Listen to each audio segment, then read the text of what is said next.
Hindi pa nagiinit yung pagsigaw ni Sara Duterte na siya ay tatakbo sa pagka-presidente. Eto na ngayon ang NBI. That's under review. Ano po yung i-review? Yun pong yung pong pagbabanta ng vice-presidente sa buhay ng Pangulo, asawa ng Pangulo at pinsan ng Pangulo, mga kababayan. Yun pong nagagalit at nagmumura po ang vice-presidente sa loob ng kulungan po ng Kongreso na ang sinasabi ay pagka may nangyari sa akin, hanapin si Bongbong Marcos, hanapin si Lisa Araneta Marcos, hanapin si Martin Romualdez at patayin. Hanggang ngayon po, hindi na ipapaliwanag ng vice-presidente yan. Noong mga panahon po na pinapatawag sila o pinapaharap siya ng NBI director na si Jimmy Santiago, ang dahilan po hindi po kami makaka-attend. Kasi po merong mga press kami, yung pa-party para sa mga press daw ho. Di ba? Wala hong nasagot. Kasi mahirap pong idepensa yung mga binitawang salita ng vice-presidente. Pakinggan niyo po ang NBI ha. Review po. Under review meaning may resolution na. It's pending review with the division head. Kailan po siya nasubmit for resolution? I'm not sure. Alam ko po I'm not sure but late 2025. Sir, may resolution na meaning isasampa na lang bilang kaso? Hindi po. May resolution na draft pero pending review pa rin. It's under review by the division head of that case. Sir, at tanong lang kasi recently vocal po si VP Sara na mag-candidate po siya as president. Makaka-apekto po ba itong plano niya sa Hindi po. No. Whether or not VP Sara had announced her intentions to run for the presidency will not affect the assessment by the prosecutors of the pending case against her.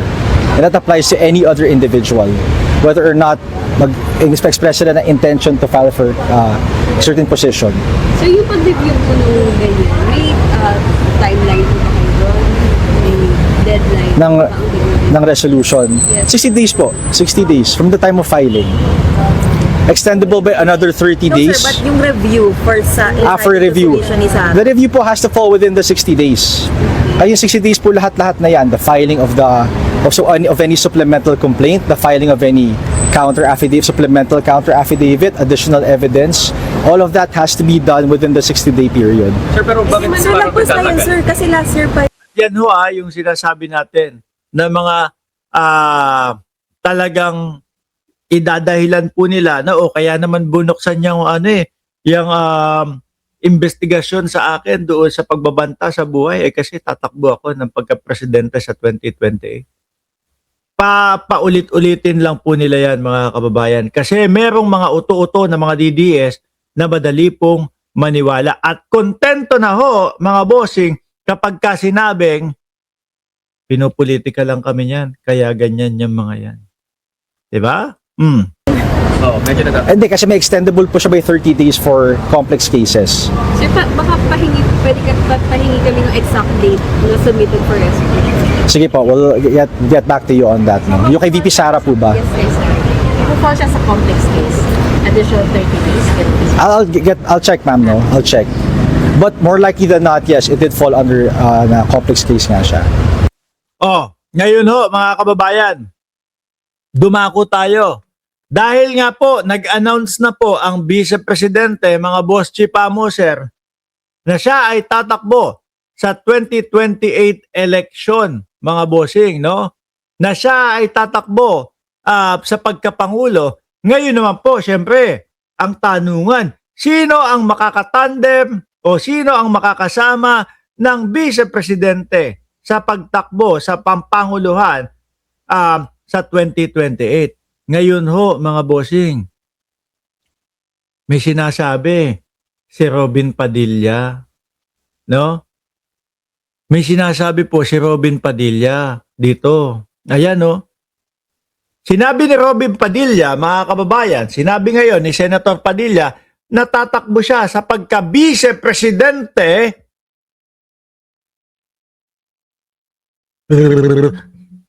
Oh, kinang-inang yan. Ulit nga, sinabi ngayon ni Senator Robin Padilla na tatakbo siya sa pagka-vice-presidente.